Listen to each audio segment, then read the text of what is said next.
Okay, Bismillahirrahmanirrahim. Now we are going to do our chapter number 7 from our book Mastering Single Best Answer Questions for the Part 2 MRCOG examination. और chapter का नाम है Saving Mother's Life. Question number 1. You are teaching students regarding maternal death. The World Health Organization defines indirect maternal death. Indirect का पूछ रहे हैं as the resulting from the. इसमें यही हमें पता होना चाहिए कि previous existing disease or developed during the pregnancy and not the result of direct obstetric cause but aggravated by the physiological effects of the pregnancy. क्योंकि कौन सी इसमें डेफिनेशन इंपॉर्टेंट है. डायरेक्ट इनडायरेक्ट मैटरनल डेथ से questions आते हैं और इसका एक पूरा टेबल है वो भी हमें आपसे हम शेयर कर लेंगे. उसमें हमने डायरेक्ट इनडायरेक्ट मैटरनल डेथ की कॉजेज़ को जो है वो पता होना चाहिए. कॉन्सिडेंटल death can be due to any unrelated cause and direct deaths include those that result from the interventions, omissions or incorrect treatment और वो pregnancy से related. और late deaths are those that occurred between 42 days and 1 year postpartum. Question number 2. You have read the Mebrace UK 2012 to 2014 report. ये वैसे हमारे आते नहीं हैं एग्ज़ाम में क्वेश्चंस Mebrace से related, लेकिन स्टैम वही आ जाती है जिस तरह what is the leading cause of late maternal death in this report. तो इसमें जो ज़ाहिर है उन्होंने 2012 टू 2014 का डाटा था तो उसमें उन्होंने मेलिग्नेंसी कर दिया था. लेकिन हमारे अब एग्ज़ाम में अगर कोई क्वेश्चन आता है तो पहले भी हमने ये डिस्कस किया है कि cardiac disease is the leading cause of indirect maternal deaths. और जो है अगर लेट मैटरनल डेथ्स में भी जो है ना आजकल साइकियाट्रिक डिसऑर्डर्स बहुत ज़्यादा कॉमन है. Even in their updated guidelines जो वो उनका डाटा है उसमें भी वो यही बता रहे हैं कि सुसाइडल जो है वो डायरेक्ट कॉज है सबसे ज़्यादा मैटरनल डेथ की. Question number 3. In 2016, Mebrace UK report into the maternal death in the years 199 women died before completion of 24 weeks. What was the percentage of death due to ectopic pregnancy? तो वो ये बता रहे हैं percentages वाले ही MCQs हैं. The prevalence of ectopic pregnancy among women who attend the emergency department is 6 to 16. In 98% of these women, the pregnancy is located in the fallopian tube, while the remainder distributed variously in the ovary, cervix or structured within the abdomen. तो ये इसका जो है वो incidence हम याद कर लेते हैं 4.8%. With regard to the Mebrace, question number 4. With regard to the Mebrace UK report, which statement is true regarding the trend in incidence of direct maternal deaths? Direct maternal deaths जो है ना they have fallen ever since 2014. ये इनका data ही है लेकिन वो ये बता रहे हैं कि there is a high rate of indirect compare to the वो उन्होंने जो डाटा कलेक्ट किया है ज़ाहिर इंटरवेंशन और एडवांसमेंट की वजह से अब इनडायरेक्ट डेथ्स भी कम हो रही हैं. Question number 5. You have been fast beeped to the accident and emergency department to attend to a woman who is 28 weeks pregnant and has just had a cardiac arrest. She requires a perimortem cesarean section. What is the most essential piece of equipment? Equipment जो हमें चाहिए होता है ना कुछ भी नहीं चाहिए होता सिवाय इसके कि एक स्कैल्पल मिल जाए हमें बस. उसमें हमने बेबी को वहीं पर there and then we will just do the perimortem caesarean section ताकि जो रिससिटेशन है ना वो इफेक्टिव हो जाए मदर की, not in the favour of the baby. इसमें यही होता है कि क्योंकि ऑलरेडी सर्कुलेशन कॉम्प्रोमाइज़ होती है तो ब्लीडिंग वैसे ही बहुत कम होती है, हार्ट काम ही नहीं कर रहा. तो CPR साइड बाय साइड चलता रहे और आपने जो है वहीं पर उनका पेरीमोर्टम सिजेरियन कर देना चाहिए. Question number 6. 33-year-old woman who is 33 weeks pregnant was involved in a road traffic accident. She is cardiovascularly stable and her blood clotting profile is normal and there is no fetal distress, but she has a pelvic fracture and needs a cesarean section in the operating theatre. Why is the regional anesthesia preferable over general anesthesia? वैसे भी जब हमारे जो है routine में अब यही prefer किया जाता है कि रीजनल एनेस्थीसिया दिया जाए क्योंकि जनरल एनेस्थीसिया की कॉम्प्लिकेशन ज़्यादा हैं. और यही बात है कि lower risk of the maternal hypoxaemia events होता है with regional. All the other options are correct but the main reason for regional anaesthesia is to minimise the risk of maternal hypoxaemic events which occur more frequently with general anaesthesia and are more commonly associated with maternal death. इसलिए अब ज़्यादातर जो है वो regional की तरफ ही हम prefer करते हैं उसको. Question number 7. You are teaching student midwives on the topic of maternal mortality. What is your explanation for the most likely cause of maternal deaths secondary to anesthesia? वही anesthesia की complication से ही related बात है. इसमें यही होता है कि failure to secure adequate airway with general anesthesia. The main risk associated is of failed intubation with general anesthesia. Although the other causes listed can also cause maternal death. वही main बात वही है. इसमें जो है ना आजकल बहुत अरसे से ये भी बहुत ज़्यादा डिस्कस किया जाता है कि ह्यूमन फैक्टर्स और बाहर तो बहुत इस बारे में डिस्कस किया जा रहा है कि आप जो है कॉम्प्लिकेशंस को किस तरह से मैनेज करते हैं और जो आपकी साथ जो आपकी टीम है, पैरामेडिकल स्टाफ है, समटाइम्स वो भी आपको बड़ा अच्छा इनपुट दे रहे होते हैं। और इसी से रिलेटेड एक स्टोरी यही थी कि एक पायलट की वाइफ जो है वो ईएनटी की सर्जरी के लिए जब हॉस्पिटल गई तो उनका वहाँ पर यही कॉम्प्लिकेशन हुई कि जो एयरवे था वो कोलैप्स कर गया या स्पैज़म में चला गया और इंट्यूबेट ही नहीं किया जा सका और 4-5 मिनट गुजर गए एंड शी वाज लाइक उनको हाइपॉक्सिक इंजरी हुई और वो फिर 2-3 दिन के बाद एक्सपायर हो गई। तो उसमें यही था कि जो उनका एक स्टाफ थी, पैरामेडिकल स्टाफ, मेल नर्स था, तो वो वहाँ पर ट्रेकियोस्टमी की ट्रॉली लेके खड़ा रहा कि आप tracheostomy, why don't you perform the tracheostomy, लेकिन वो उसने कहा नहीं, वो सामान ले आया, लेकिन तब तक काफ़ी देर हो गई और पेशेंट की जो है वो ब्रेन डेथ हो गई। तो उसकी वजह से अब ह्यूमन फैक्टर्स पे बहुत ये लोग काम कर रहे हैं बाहर, और वो कहते हैं कि आप जो एक हायरार्की है और एक जो बहुत ग्रेडियंट होता है अथॉरिटी का, उसको कम करें और सब आपस में इजीली कम्युनिकेट भी कर सकें। Question number 8, you have just reviewed the MBRRACE UK 2012 to 2014 report, what is the rate of amniotic fluid embolism. ये इस तरह मेब्रेस करके तो क्वेश्चंस नहीं आते, लेकिन वैसे ही पूछ लेते हैं। वो तो इंसिडेंस यही है कि ऑलमोस्ट 1 in 100,000 होता है, तो हम बस यही याद रख लेते हैं। Which obstetric intervention is most strongly associated with amniotic fluid embolism. अब इसमें ज़ाहिर है हम कुछ सबसे ज़्यादा जो कॉज करता है ना, that is induction of labour, क्योंकि हम उसमें ऑक्सीटोसिन या कोई भी इस तरह की ड्रग देते हैं, अदरवाइज वो भी सारे कंट्रीब्यूट कर रहे होते हैं, लेकिन इतना ज़्यादा नहीं। Question number 10, a pregnant woman seize her general practitioner with a sore throat and palpable lymph nodes in her neck. One day later, she attends the emergency department with severe diarrhea and vomiting and feeling very unwell. While there, she becomes hypotensive, tachycardic, and then collapses. What is the most likely diagnosis? उसमें definitely because उनको पहले से ही sore throat और सब कुछ चल रहा था, तो ग्रुप ए स्ट्रेप्टोकोकाई जो गैस है, ये it is bad for the mother, ये सबसे ज़्यादा सबसे कॉज कर देता है। और जो GBS है वो बेबी के लिए बहुत ज़्यादा मसले करता है, तो उसके लिए हमने ये देखना होता है जब भी अगर मामा कहीं सेप्सिस में जा रही हैं मदर, तो हमने उसके लिए यही सोचना है कि ये जो ग्रुप ए स्ट्रेप्टोकोकस है कहीं ऑप्शन में, तो बस उसको आपने टिक कर लेना है। Which often present with sore throat, urinary tract infection, और वो सेप्सिस में ले जाता है मदर को, बहुत प्रेगनेंसी में most common. Question number 11, you are asked to review a severely ill woman who is 35 weeks pregnant. Her pulse is 102 beats per minute. You suspect a systemic inflammatory response. What other findings is the most strongly associated diagnostic feature? अब उसमें हमें यही पता है कि जो सारे features होते हैं उसमें सबसे इंपॉर्टेंट यही होता है कि हम पेशेंट का जो अगर कोई ऑल्टर्ड सेंसोरियम या कन्फ्यूजन, न्यू ऑनसेट कन्फ्यूजन है, तो वो हमें हमारी डेफिनेशन को फुलफिल करता है। Systemic inflammatory response is an inflammatory state affecting the whole body, frequently a response of the immune system to infection, trauma, pancreatitis and surgery. तो उसमें जो है वेरियस फंक्शन ऑर्गन्स का फंक्शन कॉम्प्रोमाइज़ हो जाता है, मल्टी ऑर्गन डिसफंक्शन हो जाता है।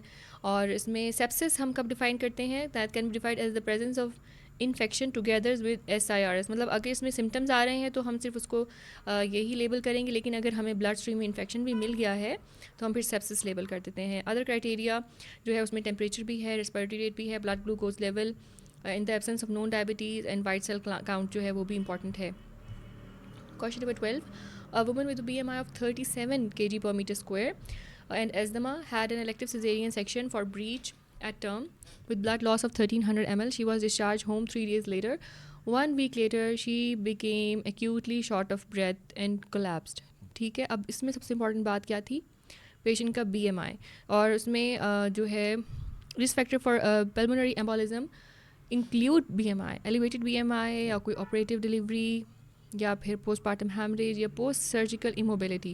क्योंकि आप देखें इसमें दूसरा रिस्क फैक्टर उन्होंने यही बता दिया कि इवन उनका सिजेरियन सेक्शन हुआ था तो वो 3 days लेटर डिस्चार्ज हुई, तो she was hospitalised for 3 days, तो उसमें इमोबिलिटी का भी एक रिस्क फैक्टर आ सकता है। तो ये सारे रिस्क फैक्टर्स जो अब मिल जाते हैं, तो मोस्ट प्रॉबेबली जो है वो सबसे मोस्ट कॉमन कॉज जो है that's pulmonary embolism. Question number 13.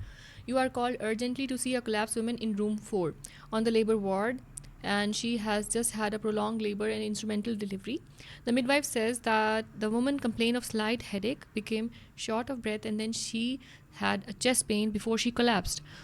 Which of these symptoms is not suggestive of pulmonary embolism? क्योंकि अब उसमें उन्होंने सारा सिनेरियो यही बताया है कि एक प्रोलॉन्ग लेबर की हिस्ट्री थी और इंस्ट्रूमेंटल डिलीवरी भी हुई, और फिर उसके बाद पेशेंट को स्लाइट हेडेक हुआ और सब कुछ हुआ।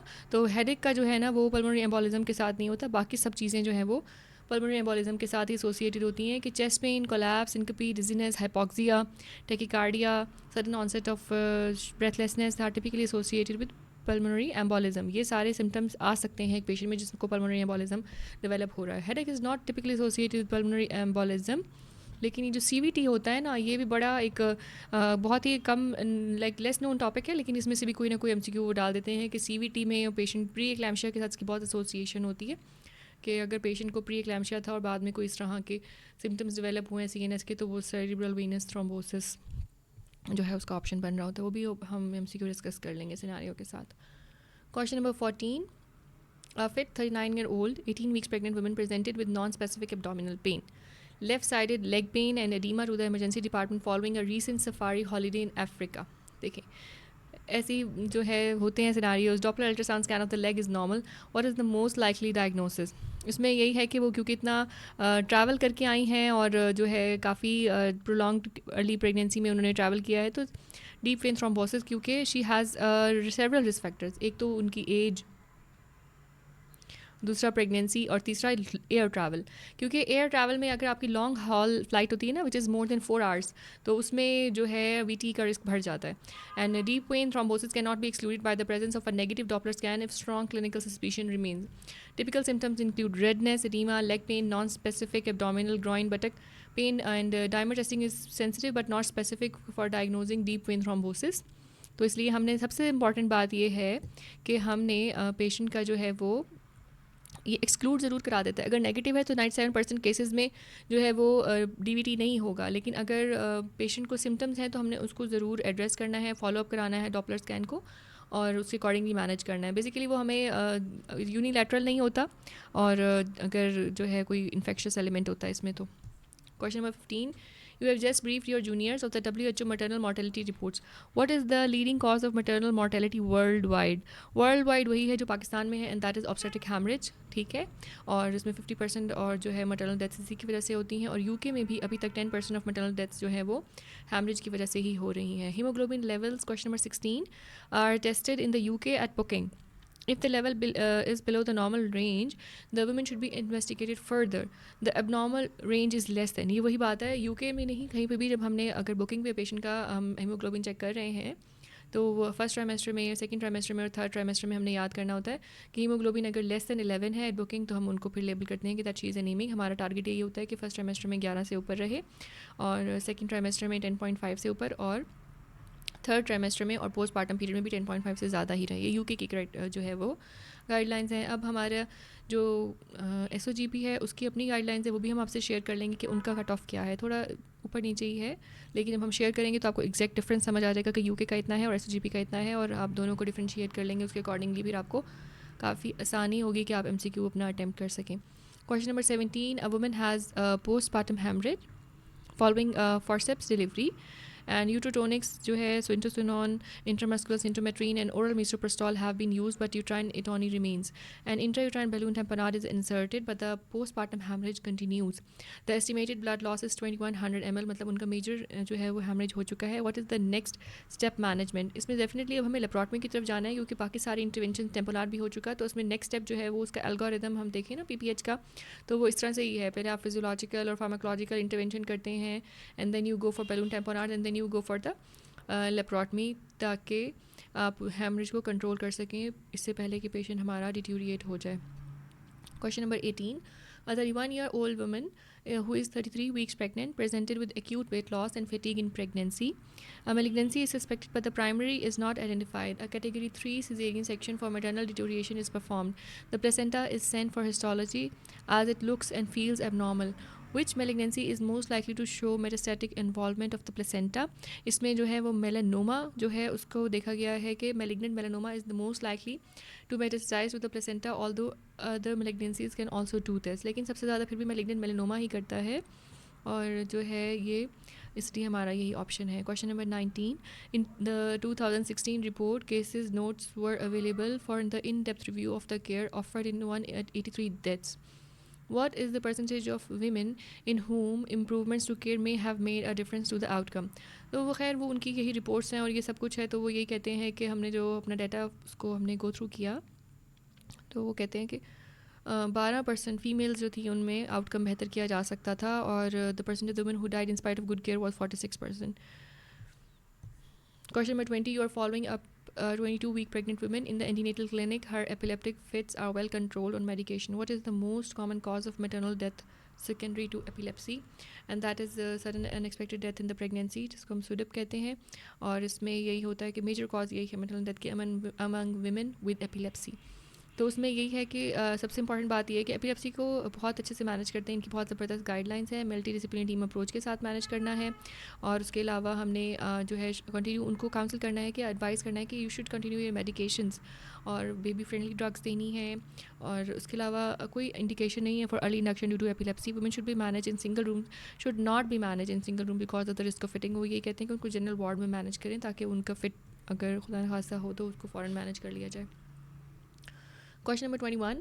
Women who are victims of the domestic abuse are more likely to suffer obstetric complications. So इसमें वही not वाला MCQ है ये, जो कि हम अक्सर मिस कर जाते हैं. Which one of the following is not associated with domestic violence?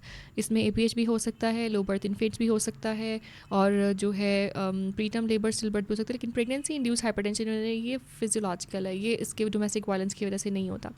Question number 22. A general practitioner calls you about a postnatal woman who delivered 2 weeks previously. He thinks she should be admitted to a mother baby psychiatric unit. इनका ना units होते हैं जिसमें ये admit कर लेते हैं mother को भी और बेबी को, अगर उनको जो है वो साइकोसिस डेवलप हो रहा हो. And gives you a full history. Which of these reason is not an indication for admission. तो उसमें ज़ाहिर है जो सारी मसले हैं वो तो हाई रेड साइंस जो हमारे हैं, जिस तरह एविडेंस ऑफ साइकोसिस, persistent insomnia over 3 nights, and जो है वो उसके साथ beliefs of inadequacy as a mother. ये इनका एक टेबल है जिसमें हमने जो है वो गो थ्रू करना होता है कि मदर में कौन कौन से साइंस हैं, तो फिर हमने उनको फ़ौरन एडमिट करा देना है. तो इसमें ये कि इंसोम्निया अगर है तो वो कोई मसला नहीं है, बाकी सारी चीज़ें बहुत जो है ना वो रेड अलर्ट साइंस है हमारे. The other symptoms and also rapidly changing the mental health should lead to to considering a mother and baby unit admission. Question number 23. What is the most common respiratory cause of maternal death in the UK in the 3 Mebrace UK reports? बस ये Mebrace से आप लोग थोड़ा सा परेशान हो रहे होंगे कि ये क्या है, लेकिन क्योंकि उन्होंने डाटा ना अपना कलेक्ट किया होता है ट्राइएनियल 3 years का वो डाटा कलेक्ट करते हैं और फिर वो देखते हैं कि अच्छा इसमें क्या क्या हम चेंजेस ला सकते हैं. लेकिन हमारे MCQs फिर भी आ ही जाते हैं most common cause of maternal death क्या है और इस तरह से. तो एस्थमा भी एक बहुत remain the most common respiratory cause of maternal death in the जो है वो पेशेंट. सबसे इंपॉर्टेंट सबसे ज़्यादा कार्डिक है, फिर बाकी चीज़ें हैं. You are reviewing a woman who is 16 weeks pregnant and has asthma. Her antenatal care has been uneventful to date, but she had an exacerbation of her asthma with recent cold weather, which has now improved. What is your immediate advice? 16 weeks पे वो हमारे पास आई हैं asthma के साथ, तो हम उनको यही करेंगे कि उनको हम seasonal influenza की वैक्सीन ज़रूर लगवाएं ताकि वो इससे बच जाएं. और question number 25. You are reviewing a 23-year-old pregnant woman with long-standing type 1 diabetes in the combined pregnancy diabetic clinic. She has good control of her blood glucose levels. Which of these complications most increases her risk of dying during this pregnancy? तो ये जो है ना hypoglycaemia, क्योंकि वो ये बता रहे हैं कि बहुत अच्छा वेल कंट्रोल्ड है, तो patient family needs education regarding hypoglycaemia इनको बहुत बताना होता है, और हमें अपने पेशेंट को भी बहुत बताना चाहिए कि if she is taking specially insulin और जो है तो फिर उसमें सबसे ख़तरनाक चीज़ जो है मदर के लिए दैट इज़ हाइपोग्लाइसीमिया और बेबी के लिए is hyperglycaemia. Question number 26. What is the most common cardiac cause of late maternal death in the UK? जो उन्होंने बताया, खैर दैट इज़ वो ये डिफरेंट होता है हर साल ही, तो इसको आप लोग बेशक याद ना करें, लेकिन एक ओवरऑल आप लोगों को पता होना चाहिए कि कार्डियोवास्कुलर डिजीज़ जो है ना वो हमारी बहुत leading cause of maternal death है. Die during the pregnancy and up to 6 weeks after pregnancy. और उसमें जो है कार्डिक डेथ्स की और सब कुछ जो है वो उसमें उन्होंने पोस्टमार्टम और पोटेंशियल फॉर फैमिली स्क्रीनिंग करके उन्होंने ये कंक्लूड किया. Question number 27. A previously well 37-year-old patient with a metal mitral valve who is anticoagulated presents at 15 weeks gestation on a cold day with an acute onset cough and frothy pig sputum. She becomes more short of breath and deteriorates very rapidly, and she has a cardiac arrest. At post-mortem, what is the most likely cause of her death? अब definitely अगर वो हमें जिस तरह से scenario उन्होंने बताया है और उनका माइट्रल वाल्व भी है, तो वो हार्ट फेलियर ही हुआ है कि बिकॉज जो है वो जो साइंस वो बता रहे थे वो सारे हार्ट फेलियर के ही हैं, और उसमें secondary to mitral valve stenosis ही हुआ होगा डेफिनेटली उनका heart failure. 28 Question number 28. A previously well 26-year-old UK-born woman presents to her antenatal clinic at 18 weeks gestation with a history of palpitations in recent weeks. What is the most likely diagnosis? अब उसमें UK born हमें वो बताना चाह रहे थे, तो इसलिए जो है ना वो ये बताना चाह रहे थे कि कार्डिक कोई इस तरह रूमेटाइड नहीं होगा. तो ये एक्टोपिक कार्डिक बीट्स ही हैं, और ये वेरी कॉमन है इन प्रेगनेंसी. हमने पहले भी MCQ डिस्कस किया कि जिसमें काफ़ी चीज़ें कॉमन हो रही होती हैं जो कि हार्ट में चेंज हो रही होती हैं प्रेगनेंसी में. और जो है नॉन प्रेग्नेंट कंडीशन में वो डेफिनेटली पैथोलॉजिकल होंगी, लेकिन प्रेगनेंसी में वो सब ऑल नॉर्मल ऑल गुड है. तो in pregnancy the heart rate by 25%, ये भी MCQ आ जाता है. साइनस टैकीकार्डिया होता है, हमें पता है. थर्ड ट्राइमेस्टर में ख़ास तौर से जो है वो ठीक हो जाता है. Ectopic beats and non sustained arrhythmia are accounted in 50% of the pregnant women investigated for palpitation. तो ये बिनाइन ही हैं, तो इतनी इसमें हमने कुछ मैनेजमेंट नहीं करनी होती. और बिनाइन साइनस टैकीकार्डिया, ब्रेडिकार्डियाज जो है ये भी सब कुछ हो जाता है. और sustained tachycardias are less common, around 2 to 3 per 1000. In general, arrhythmias during pregnancy can be managed safely, conservatively or medically with little risk to the mother and the fetus. और वो बस ये बता रहे हैं कि अगर कोई हीमोडायनामिक कॉम्प्रोमाइज़ हो तभी आपने उसको मैनेज करना होता है, और बहुत सीवियर सिम्टम्स हो तभी, अदरवाइज इतना कोई ज़रूरत नहीं होती. Question number 29. A 31-year-old smoker with no medical history comes for booking in the antenatal clinic and a systolic murmur is heard. तो जो है वो अभी हमने पहले भी MCQ डिस्कस किया कि जो है ना systolic murmurs they are not कोई परेशानी की बात नहीं है, लेकिन जो डायस्टोलिक मर्मर्स होती हैं ना वो फिर होती हैं पैथोलॉजिकल. उनको हमने उसको फिर इन्वेस्टिगेट करना होता है कि ये डायस्टोलिक मर्मर क्यों आ रही है. Question number 30. A 34-year-old woman who books in her pregnancy gives a history of her mother dying of a heart attack at 39 years old and her maternal grandfather dying of a heart attack at 38-year-old. Her 27-year-old brother recently had a cardiac arrest while playing football but survived after resuscitation. What is the most likely condition which increases her risk of dying? Definitely इसमें जो है ना वो ये बताना चाह रहे हैं कोई hereditary element है, और hereditary most common जो है ना अर्ली डेथ जो कॉज कराते दैट इज़ कार्डियोमायोपैथी. ठीक है, डायलेटेड कार्डियोमायोपैथीज होती हैं. वो question number 31. What is the difference in the death rates reported in the UK confidential inquiry into maternal death for the years 2011-13? खैर इसमें भी वही बात है कि वो यही बताना चाह रहे हैं हमें कि रिडक्शन हुई थी डेथ रेट्स में, क्योंकि ज़ाहिर है वो वर्कअप कर रहे हैं और डेफिनेटली उनका सिस्टम इतना एडवांस्ड है कि अब वो इंटरवेंशन जो इम्प्लीमेंट कराते हैं वो 100% इम्प्लीमेंट होती हैं, और फिर उनको पता चलता है कि हाँ जी डेथ रेट्स कम हुई हैं. और ये भी इसी तरह का क्वेश्चन है कि 2012-14 में जो है क्या डेथ का रेट था.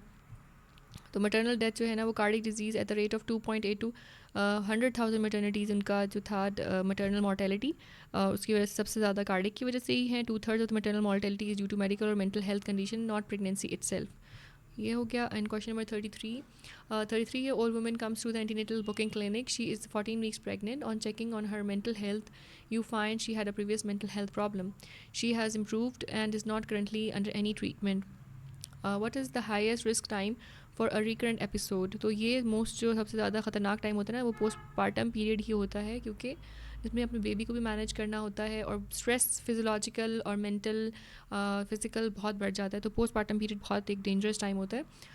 The relative risk of admission to a psychiatric hospital with a psychotic illness is extremely high in the first 30 days after childbirth. Almost a quarter of the women who died between 6 weeks and 1 year after the end of the pregnancy died from psychiatric disorders. ये जो psychiatric disorders हैं और suicidal incidents जो है उसकी वजह से बहुत ज़्यादा बढ़ रहा है direct maternal cause की. Or a history of mental illness is an indicator of early postpartum high risk. This risk is the highest for bipolar affective disorder and schizophrenia. तो उसमें बहुत high होता है ये. 1 in 2 होता है. The question number 34. The midwife in the postnatal ward calls you to review a woman who is doubtful about her competence as a mother and is not sure she will be able to look after her baby. She has no history of any past illnesses and on any special medications. How will you deal with the situation? Definitely इसमें counselling का बहुत जो है ना वो role होता है. तो वो ये कहते हैं कि आप मल्टीडिसिप्लिनरी टीम लाइजॉन के साथ पेशेंट को मैनेज करें. गाइडलाइंस में भी यही है कि arrange for urgent senior psychiatric assessment. आपने रेड फ्लैग्स जो है इंडिकेशंस उनको आपने फ़ौरन से जो है आइडेंटिफाई करना होता है, और साइकेट्रिक असेसमेंट करा के ही हमें पता चलता है. In the mental state and emergence of the new symptoms, new thoughts और self harm, new or persistent expressions of incompetency as a mother or estrangement from the infant ना. तो ये सारे रिस्क फैक्टर्स होते हैं जिसमें हमने इनको मदर बेबी यूनिट में एडमिट कराना होता है. And shukr alhamdulillah, we have completed our chapter number 7 as well.